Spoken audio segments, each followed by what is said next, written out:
There's a typical example of what has been going on in Lagos. If we say to people that Lagos hasn't worked in the last 23 years, and a lot of people tend to start comparing Lagos with other states and keep saying that Lagos is truly working. And I just say that in the land of the blind, one-eyed man is always the king. But if you want to look at it really, if you really want to know that Lagos hasn't worked, you just travel into something that just happened very recently, where we have somebody who has been a de facto governor of the state for the past 23 years, traveling abroad to undergo ordinary knee surgery. Somebody who has been in charge of an economy of over 1 trillion yearly, you understand, traveling abroad to go and fix his nail. It shows that the state, the person in question has been governing, for the past 23 years, despite the huge revenue that has accrued to that state. It's really not working. I don't think it's too much. As we speak now, if we have what can be best described as a medical tourist center here in Lagos. So it's shameful. And what do you have? You then have people, traveling abroad to see this person, to greet this person, and taking pictures and busy creating albums. You understand? It's unfortunate, rather than speaking to it. So that alone is enough to tell anybody who cares to listen that the state of Lagos is in their need of that change. You understand? And this is the time to do it. So Lagos hasn't worked for all. How do you also reconcile the fact that in the state of Lagos, with same huge revenue, that we keep shouting Lagos is a wealthy state, and you can only pick just one iconic infrastructure in Lagos. And if you go to the state of New York today, if you get to Dubai today, you don't need anybody to tell you that Dubai is a rich nation. But with what you see on the street of Dubai, you already know that this country is rich. But here, wealth is only on paper. We can't see it on the street of Lagos. And that is what we are changing come 2023.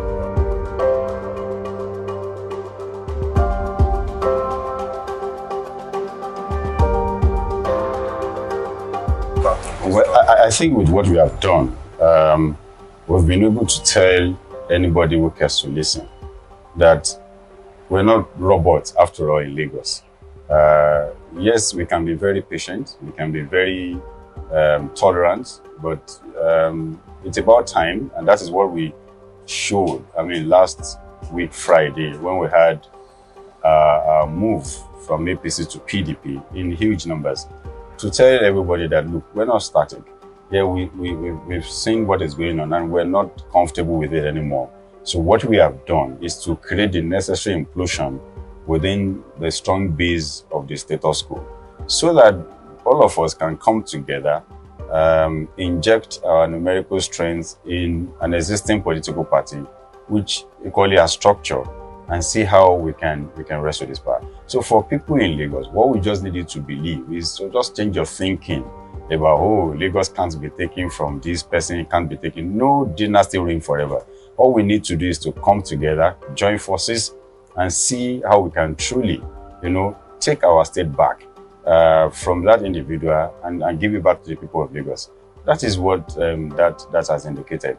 And we know in 2023, truly, it won't just be an election between APC and PDP. It's going to be an election between the status quo and a breath of fresh air, because that is what we represent.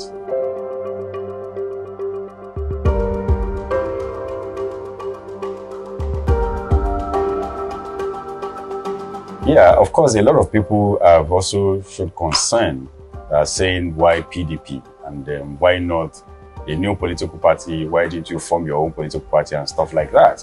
But if you understand the nitty-gritty of this trade, you know that it's structure that wins election. You can be brilliant, you can, have the whole idea in your head.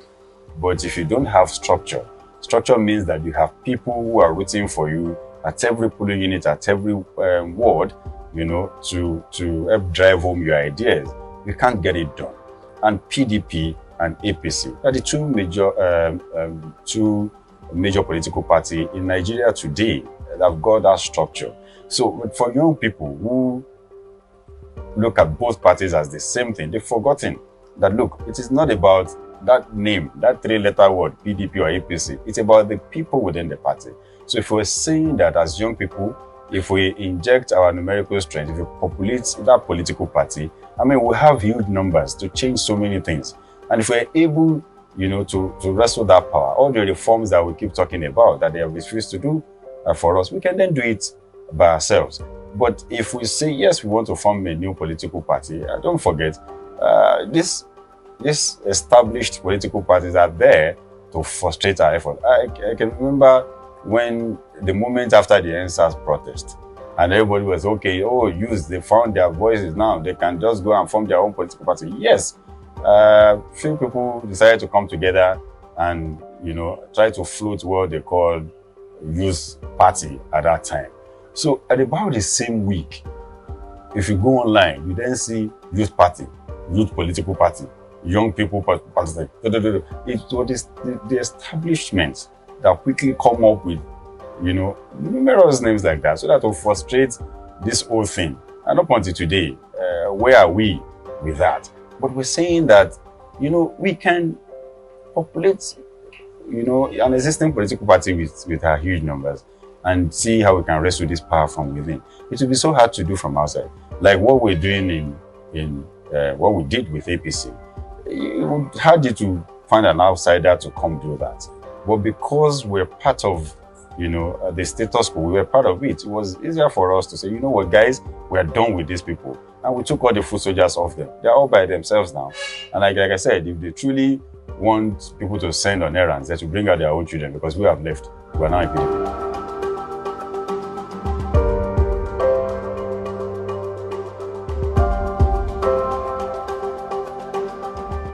Absolutely. If you have been following, what we did or what we've been doing while in APC, you realize that they were not even ready to change. They were not ready for contest. They want to continue with this idea of imposing unpopular people over popular people.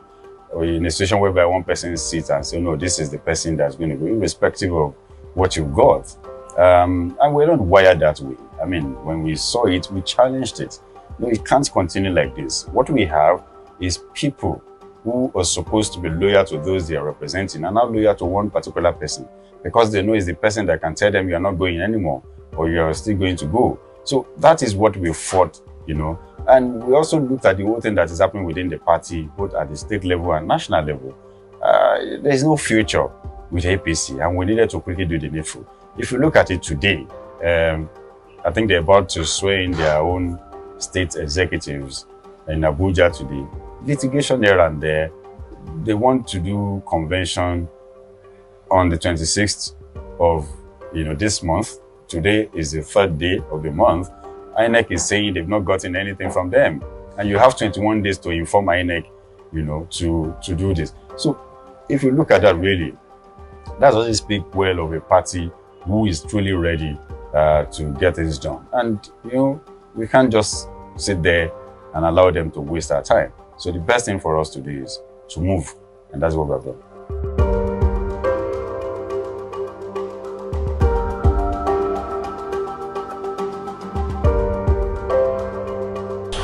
Well, I think I had the privilege to speak about the whole NSAS issue sometimes back.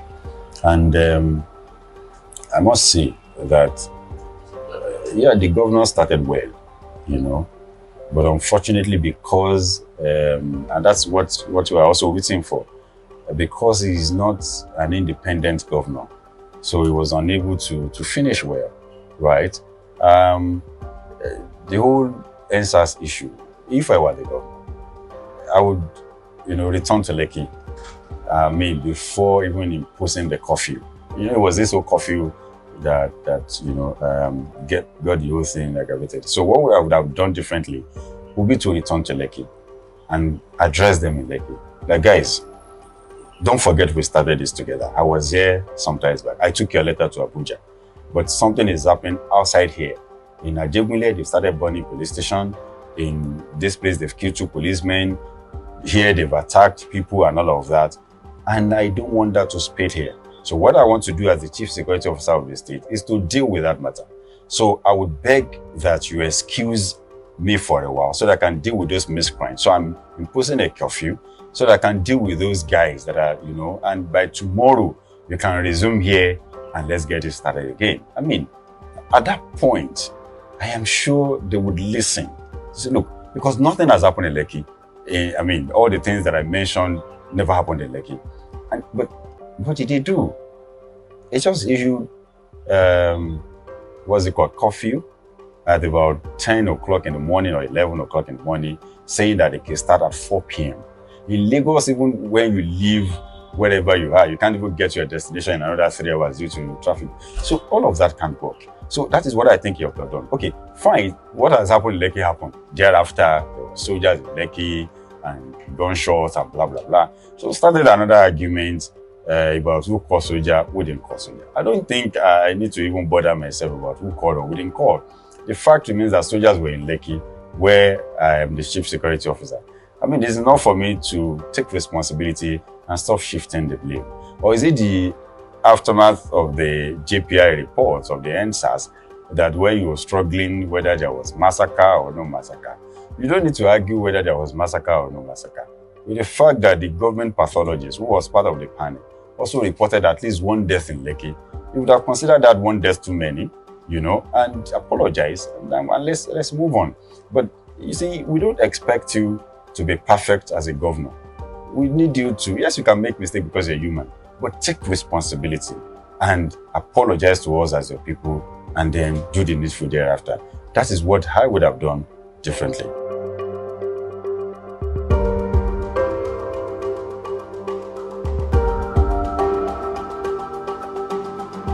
See, like I keep saying, this issue of thuggery, NURTW, and the likes, they're just the same leadership problem. Okay?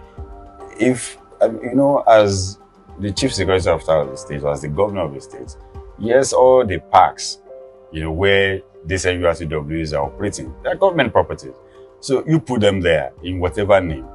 And there is nothing wrong in you giving, if you want to continue making use of them, and giving them condition to say, look, because that park, they make a lot of money in that park, to themselves and to even, what's it called? If you say to them that, look, the moment I hear clanking in this particular location, I am going to take that park away from you. You will see how they will behave. You will see how everybody, because they know they draw their daily bread in that place, everybody will behave. Or like the one I spoke to about reports that we have people robbing motorists on the road, like Ojota, like Ketu Road, like several areas in Lagos State. You have motor parks that you have given to these guys in that area. All you need to do is to tell them, if I hear any such in this corridor, then I'm going to take that park away from you. You will see that they will, during traffic hour, they will get their boys to go on the street and man those areas because they know everybody around that is doing all sorts, and they get it done. Where I grew up in Mushi, if somebody cut your pockets inside market, and you came say, they cut my pocket, we will see how they cut that pocket. You understand? That's secure it as okay, don't worry, we'll get you. We know where Yemi will be. Parawata, you will get him where he's using part of the money to first eat before you now smoke something on it or get to say, Chako Yokuwa, and all of those things. That is your understanding, and you can't, take security away from the people living around because they're better secure that area. I've said something before that if you see this kidnapping of a thing that we speak about in Nigeria, if anybody is kidnapped today, that person is kept in this country. Do you know? And wherever that person is kept is a political ward headed by a councillor. It's a village headed by a Bale or a village head. I don't know if you understand. If you include all of these people in your security, what's it called? You will see they will give information, say, oh, something is happening in our domain. Or like we say in Mushin, where we're coming from there, say, Omo Yalagbaja ti Kwashawali. Before you know it, the information gets to the appropriate quarters, and we nip that. We don't have that anymore. And that's because the councillor, who is the head of that political ward, is not living there. It's probably living elsewhere. The chairman of the local government abandoned his local government, living elsewhere. So there is nobody, no government closer to them for them to report to. We must return to all of that and enforce it so that we can get results for all of this. Thank you.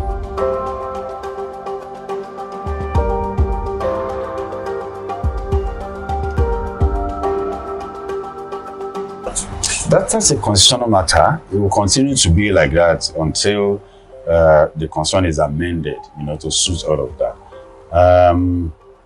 What the governor went to do in Magodo was totally uncalled for. I mean, you knew what was happening. You knew what the problem was. I mean, it's been there since 2012. You met it on the ground. It was a Supreme Court judgment. You understand? There's nothing you can do to that judgment. It has to be enforced. It has to be obeyed. Except that you want to call the parties and see how you can mediate. So you going to Magodo and telling the CSP to call the IG, it was totally uncalled for. I mean, in front of camera, and you were displaying such, and that's what you get when you put people who never envisioned to be in government, who never prepared to be in office, and you put them there. I mean, just like you meeting a councillor somewhere and say, yeah, call the governor. Who born monkey now, from where to where? And that was what the guy was telling him, that I can't call the IG. Would you expect me to call the IG from where? I'm sure that person has never spoken to IG in his life or something. I mean, but as the governor of the state, if you really need to intervene, you know what's happening. From your desk, you just pick up your phone. Even if you don't want to call the IG, there is a commissioner of police who you call and say, but what is happening in my state? And that guy will be able to tell you, sir, this is beyond me. I think you should try and reach Abuja. It's okay, don't worry, let me reach Abuja. You might not even call the IG, directly. You can call whoever is the minister in charge of police affairs and say, look, this is happening in my state. Or you call the president, because as governor of the state, you can call the president and say, oh, Mr. President, I mean, Lagos is one of the component states that make Nigeria.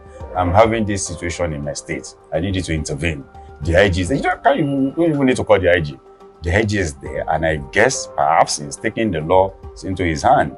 But aside the fact that the IG is there to enforce a Supreme Court judgment, the constitution upon which all of us are supposed to respect and to safeguard. So that's, I think, what happened. So if you know how to navigate these things, you get out of it. Many a times it's not a show of force.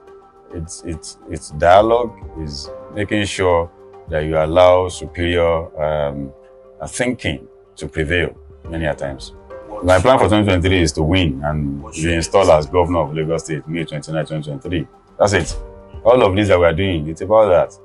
And by the time we get that office, we will assume office as the very first independent governor in Lagos State.